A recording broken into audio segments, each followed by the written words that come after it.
অবশেষে ইরা আবার ফিরে এলো সূর্য আর দীপার জীবনে। সে সূর্যকে ছেড়ে চলে গিয়েছিল, কিন্তু সূর্যর ক্ষতি করতে ছাড়েনি। সূর্য এখন পাগল হয়ে গেছে, তার কিচ্ছু মনে নেই, কারণ ইরা তাকে তার মাথায় আঘাত করে তার সব কিছু ভুলিয়ে দিয়েছে। এদিকে সূর্য কোনো না কোনোভাবে দীপার কাছে ফিরে আসে। দীপার কাছে ফিরে এসেও দীপাকে দেখে তার মনের মধ্যে যেন কিছু একটা হয়। সে দীপাকে চিনতে পেরেও চিনতে পারে না।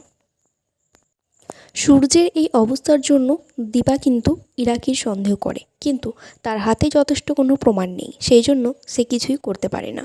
তবে ইরা এখন গায়েব হয়ে গেছে, তার হদিশও কোনো পাওয়া যায় না।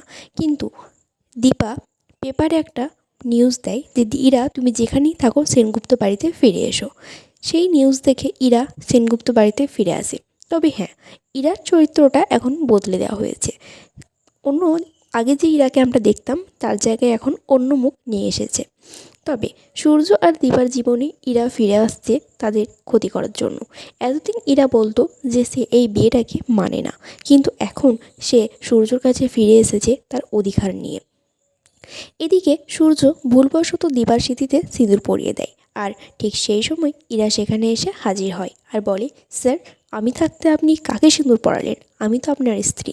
কিন্তু সূর্য ইরাকে দেখে হয়তো সব কিছু মনে পড়ে যাবে, আর দীপা তাকে